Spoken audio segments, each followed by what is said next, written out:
Hello and welcome. All right, I'm so glad that you are here today. I am Sandy Roberts, and I'm the Science Friday Education Program Manager. And I'm really glad that you decided to join us today for our Ask an Astronaut live stream. And we have a very special guest for you that I will introduce in just a little bit. I'm joining you from New York City, so I want to know, where are you joining us from today? If you're signed into a YouTube account, you can join us in the chat on the right side or below this video and let us know where you're watching from today, because I'd love to know. And that chat box is also where you can share questions or comments for our guests today. If you don't know us, Science Friday is your one-stop shop for reliable and relatable science news. We're well known for our weekly science radio show, broadcast every week on, of course, Friday at 2 p.m. Eastern. You can listen to us live on your local radio station or by visiting us at sciencefriday.com and clicking the listen banner at the top of our page. But of course, we're so much more than a radio show.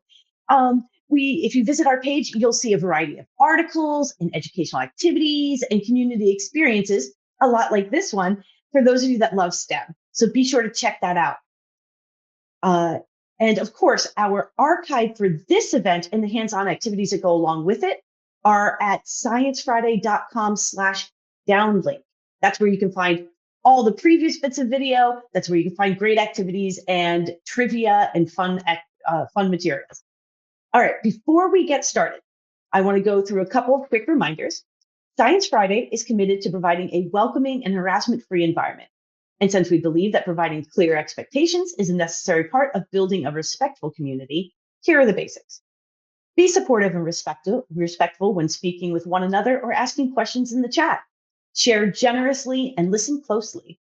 You can add your thoughts whenever you want in the chat, even if they aren't strictly questions for our guests.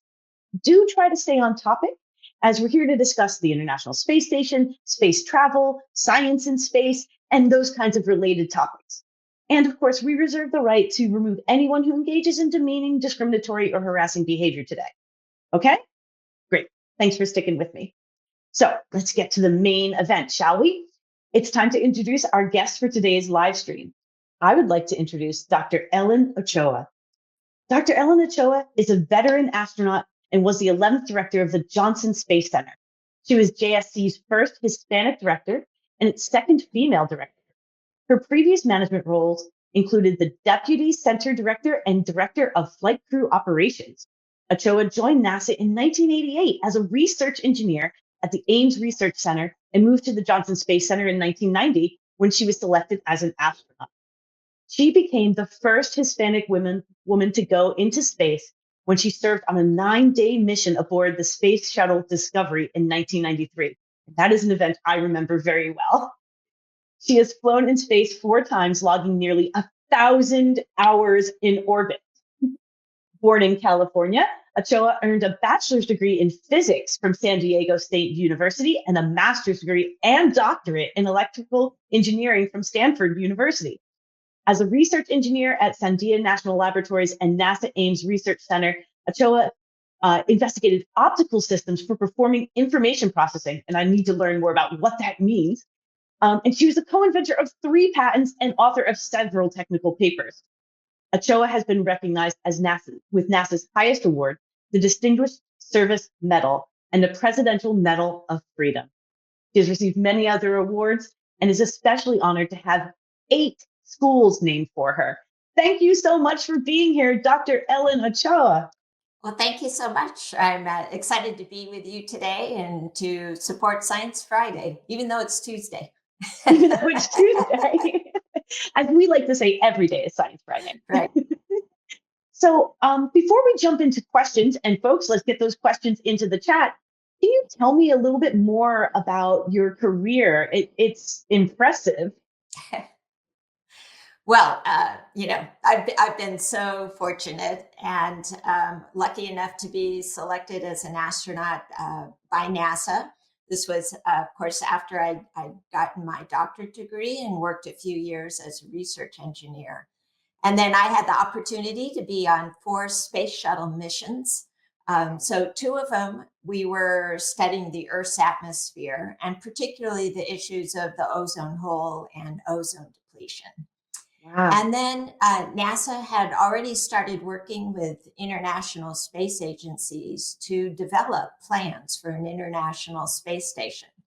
So I got to work on the ground, helping to support that new program get off the ground, as well as my third and fourth shuttle missions were part of actually assembling the International Space Station.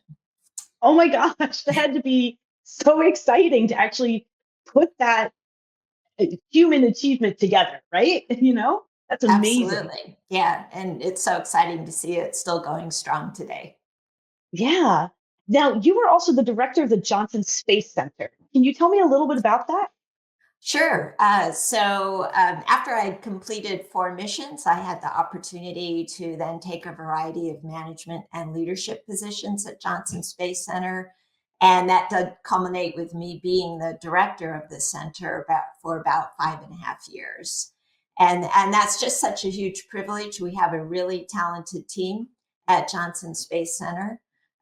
We're essentially the home of human spaceflight for the country, helping to make happen the human spaceflight goals that our country puts together.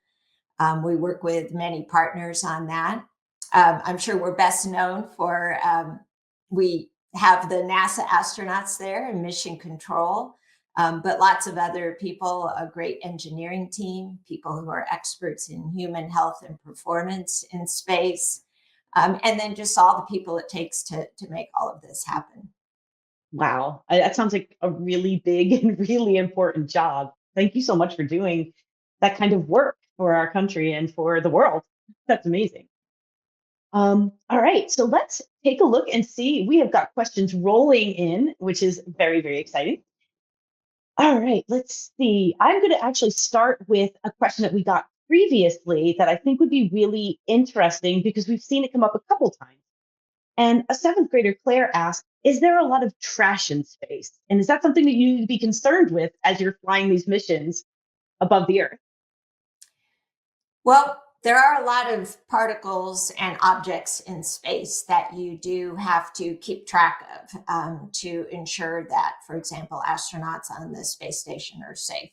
So we call this MMOD, micrometeoroids. So those are naturally occurring space particles. And then the OD part of that is orbital debris.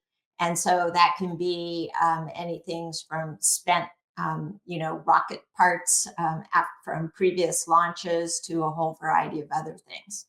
Now, it's not like when you're in space, you look out and you see any of this. Space is very large. And so you're not aware of it as an astronaut. But on the ground, and particularly the Air Force and the Space Force, do track all of this. And then they work closely with NASA in case there's anything that does come, say, within a few miles of the International Space Station in any direction. And occasionally, the space station does need to do a maneuver to slightly change its position, its trajectory, in order to make sure it doesn't get close to anything big enough that would really cause a problem. Gotcha. And that kind of plays into this other great question that we got from Crystal. How do you know how far away from Earth you are? And can you correct if like you're not in the right position? I Oh mean, there yeah, must be a lot of, yeah, it's gonna be yeah, hard. sure. There's all kinds of sensors and tracking, and so certainly control on the ground knows exactly where we are at all times, both the height and where we are over the Earth. So no real issue about knowing where you are, and the space station does have the ability to maneuver and move around. It does periodically, for example, reboost, meaning raise its altitude, because even though you're above really most of the atmosphere, and if you look out, you feel like you're above all of it, but there's still a little bit of a thin atmosphere, and that creates a little bit of friction, and that slowly drops in altitude. So the station does occasionally raise its altitude to stay where it wants to be. I had not realized that they had to like constant. I guess it makes sense. I just didn't really think about that. I'm glad there are very smart people thinking about that. We've got a couple of questions about just what it's like. Let's see. Tina wants to know, what does it feel like to blast off from space? or from Earth? Well, I can certainly tell you about my experience. Every launch vehicle is going to be a little bit different, and landing experiences are going to be different depending on what kind of spacecraft you were on. So I was on the space shuttle, and we had a combination of liquid rocket engines on the main part of the space station. And then we had a couple of solid rocket boosters on either side. And so that was what was used to launch. And the solid rocket boosters provided the majority of the thrust during the first 2 minutes of launch. And it's pretty exciting. You do leave the launch pad in a hurry, and then you're continuing to accelerate. There's quite a bit of vibration from those solid rocket motors. So, you really feel the motion and that you're moving. And you get up to about 3 Gs worth of acceleration. So that means it feels like maybe somebody that weighs 3 times as much as you is sitting on your chest during that part. And then the solid rockets would separate away. They used up all their fuel in the first couple of minutes. And the liquid engines, liquid hydrogen, liquid oxygen, would take us the rest of the way into orbit. And even though right as they kind of start as the only means of thrust, it feels like you're back down to about 1 G, just a little bit over 1 G. You continue to accelerate as you use more fuel, and you get back up to that 3 Gs. So overall, that process took about 8.5 minutes, and you were at 3 Gs for probably a couple of minutes of that. But it sort of constantly, the acceleration constantly changed during that 8.5 minutes. That sounds like something you really have to train for and really practice.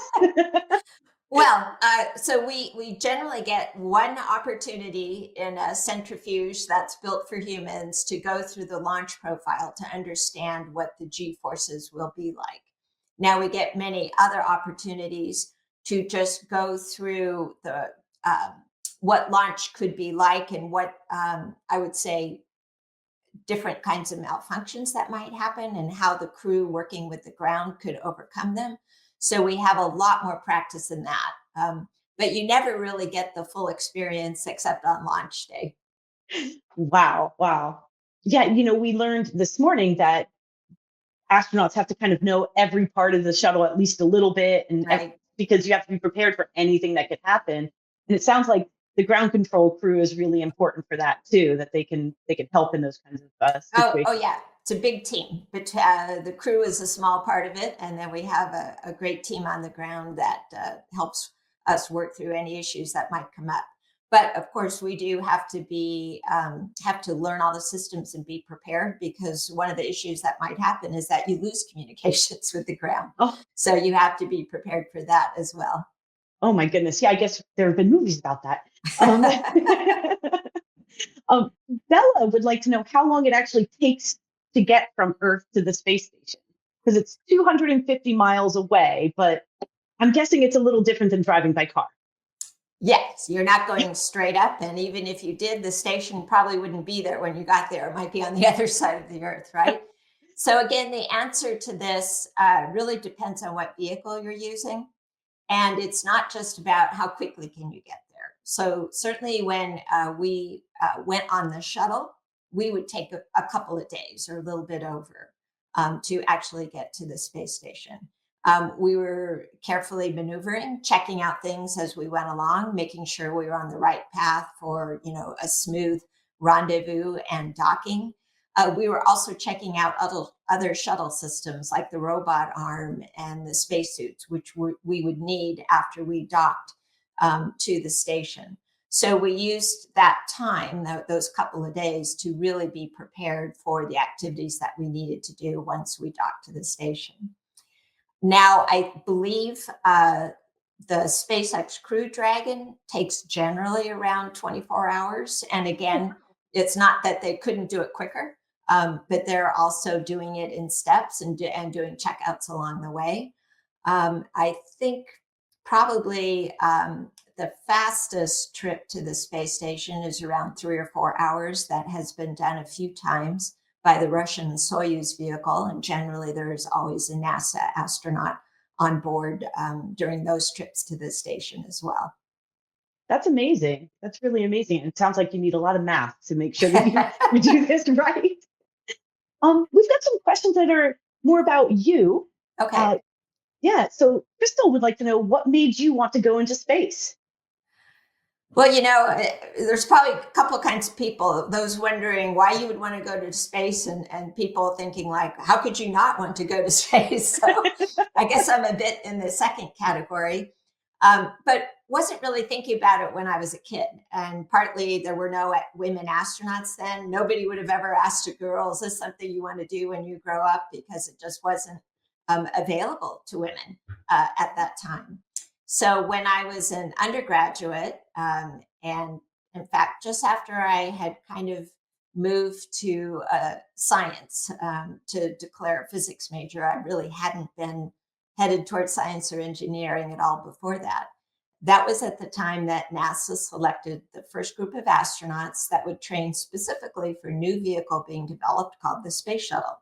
And it was the first class that included women astronauts and astronauts of color. So that was a huge milestone because of really opening up that career to people who had not been able to do it in the past. So I started getting into science. I had some summer jobs where I got to do research, and I decided I wanted to pursue research myself. So I went off to graduate school. Near the end of my first year in graduate school is when the Space Shuttle flew for the first time. Very different kind of vehicle, able to do a lot of things. And it was a lot of what it was designed to do was research in space. So that was where it started to intersect with what I was thinking for myself. And then a couple years after that, Sally Ride flew, another huge milestone, first American women in space. And that's when I really started thinking about, well, I want to do something important. I want to work with a team. I want to continue to do research. Space would be the most unique laboratory you can possibly imagine. And now it's a possibility, very small, I assumed, but a possibility of actually getting selected. And that's when I decided I would send in my application to NASA as soon as I finished my doctorate degree. And that brings up. I'm trying to find. I saw you guys are sending in so many amazing questions. I'm actually having trouble like keeping up with you all. But um, you know, I know that several students have asked, like, what kind of preparation do you have to do? What kind of classes do you take? What kind of physical training do you have to go through to prepare for something like that? So are they talking about before I was selected in as an astronaut or after? I think Or after to like after. actually, yeah, Okay. head into space. Yeah, so everybody that gets selected as an astronaut already has a good background in science and engineering and math. They've majored in that, they've used that in their work. So that's kind of a given. So once you get selected, then what you really need is the specific knowledge for operating the spacecraft that you're going to be in, as well as for doing the work on orbit that you're going to be doing as an astronaut. So we all start learning. In my case, it was the space shuttle, but different people will learn about other space vehicles as well. And it's learning about all the systems, the propulsion systems, electrical systems, mechanical, life support, everything that goes into it. And then because I was a mission specialist, I got special training on using the robot arm in space, and I did end up using it on all four of my flights. And Wow. other people get training on spacewalking. And of course, the pilots got training on actually landing the space shuttle at the end of a mission. In terms of physical training, there's really a couple of things that are important. One is they just require astronauts to be in good health. And you can't be taking any kind of medication regularly on Earth. And that's because the human body absorbs it differently in space. And so they don't want to, put anybody at risk by putting them in a new environment. So just in general, keeping yourself healthy is important. And then really the main thing that you need to be physically prepared for is if you're going to do a spacewalk. And I would say then in particular is kind of your forearms and your fingers that really do all the work or most of the work. And so there is a lot of emphasis put on that. So I would say that's a good description for the space shuttle. Now, when you think about today on the International Space Station, you're not just up there a week or two, you're up there for several months at a time. And because there are things that can happen to your body being in space that long, there is a big emphasis on making sure that you're exercising in space every day for a couple of hours. And because of that, astronauts actually get in the habit of doing that on the ground as well. So it will seem, so number one, they'll be in good shape. But number two, they'll be prepared to do that in space. And that will help protect their bone health and their muscle strength, at least the large muscles that you can actually exercise. Wow. Yeah, I suppose we talked a little bit this morning about the experiment that they did with Scott and Mark Kelly to like compare Oh, being in yeah. space versus on the, Yeah, you know? absolutely. Hmm. Yeah, very interesting. Now, this is an interesting question from Carmen. Are US astronauts often bilingual because they have to speak to astronauts from other countries? Because it is an international space station. Absolutely. So I'll talk a little bit about my experience, but then more what it's like for astronauts today. So once we started developing the International Space Station with Russia as a major partner, a lot of people at Johnson Space Center. I'm not talking about astronauts. I'm just talking about operators, engineers, doctors. We got at least an introduction to Russian language. And a lot of that was because we were traveling to Russia. I would travel to Russia, for example, for a couple of weeks at a time to have technical interchange meetings. And so just being polite and knowing a few of the phrases, being able to read Cyrillic. So I would go around on the subway by myself and I wanted to be able to read the signs and get off at the right stop and ask a few questions. And so I think it was very helpful for a large number of people at Johnson Space Center to have some familiarity with Russian. However, the astronauts that are actually going to stay long duration on the space station do need to have a much higher proficiency in Russia. They're going to spend a longer time in Russia training, and especially those NASA astronauts who will be flying on the Soyuz vehicle, where all the controls are in Russian, Cyrillic language. The instructions for the launch and the landing in that vehicle are all in Russian, and so they obviously have to have that kind of proficiency to be able to operate. Wow. Wow. Yeah. I guess I need to brush up on my Russian if I want to get to space. This is Laura from third grade in Denver. Would like to know, do you still have friends you made when you were in space and when you were serving as an astronaut? Oh yeah, absolutely. I think that's one of the great things about NASA in general. It's that it's a very team environment. And obviously, when you work with a crew of just a few other people, you do get to know those people very well. You get to know their families. And that's true also of other people we would work with, like our training team and other folks that I worked with when I was director of Johnson Space Center too. You maybe don't get quite as close with their families, but you certainly think of them as very close colleagues and friends. And so, yeah, whenever I travel anywhere, I often have the opportunity to look up a former astronaut and get together for a meal or coffee, and absolutely love doing That is so, you guys are like in a very, very special club. So, that. um, it turns out that one of our classes, third grade classes, actually read all about you last year. You have been featured in a couple of different books, right? Yes, yeah, that's true. Uh-huh. That's very exciting. So I encourage you, and we'll find the list of books. I know I've got it, and I'll make sure that I share that with folks so that others can enjoy those books too. I'll also mention that I've written a few children's bilingual books. So it's not Oh, specifically about my life, but it's a series of 5 books, one for each of the letters of STEAM: science, technology, engineering, arts, and math. And they're board books. So they're for toddlers and little kids, but also because they're bilingual. For anybody studying Spanish, if you want to learn a few words that will specifically apply to science and engineering and space, these books will give you that as well.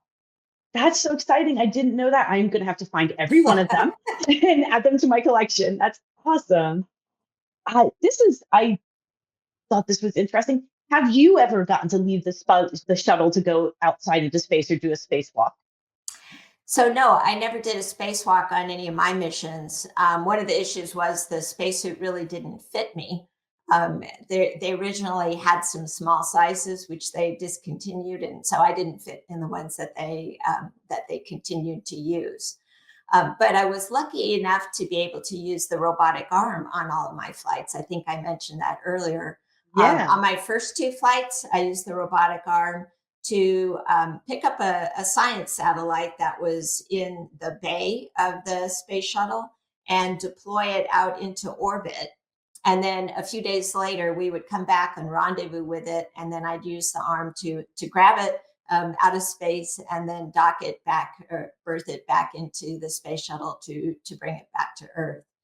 And then on my third and fourth flights, I was using, in one case, the shuttle arm, and on my last flight, the very new at that time space station arm to move spacewalking crew members around. So we did a lot of training on the ground with me as the arm operator and one of my crewmates on the end of the arm. We use a lot of different training facilities for that, but one of them you may know is a very large pool that we have at Johnson Space Center. So the astronaut in training is actually in a spacesuit underwater, and I was in a room sort of next to that, operating an arm that we had that was also in the water. So I really enjoyed being able to use the robotic arm on all of my missions to help make our mission objectives happen.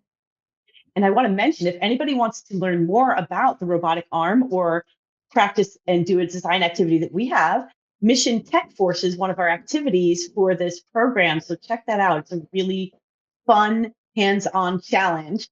And you can get it at sciencefriday.com/downlink. Uh, this one, this one I have to ask because I think it's so important. What message or advice do you have for young girls and women aspiring to work in STEM positions? Well, first of all, I'd say go for it.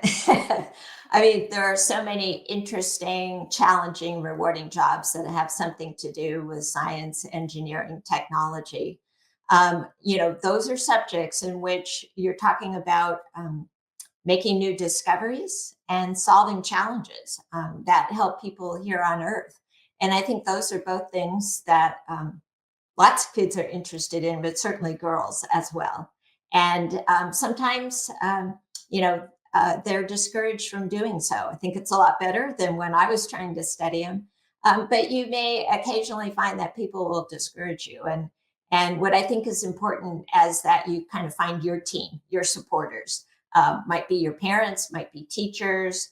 As you get older, it may be fellow students or colleagues, people at work who know that you have what it takes to do well. And, that means things like hard work, determination, motivation, all of those kinds of things that are really important to succeeding in any field, but certainly in STEM as well. And there's just so many opportunities to do that in a variety of ways. And I think you bring up such an important point of having like your support team, because it's not just about Yeah, being good at math or science. It's right. really about so many other skills that are important. And finding that team of people to help you along makes a huge difference. And It thank does. you for being one of those people today for our young learners. Folks, we're just about out of time already. This has been such a great conversation. Um, Dr. Ellen Ochoa, I thank you so much for being here. We really appreciate you taking the time to talk with us today.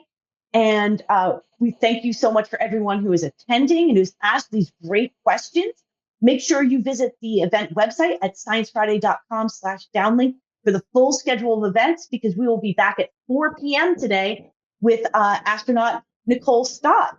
So there's one more chance to ask some more questions.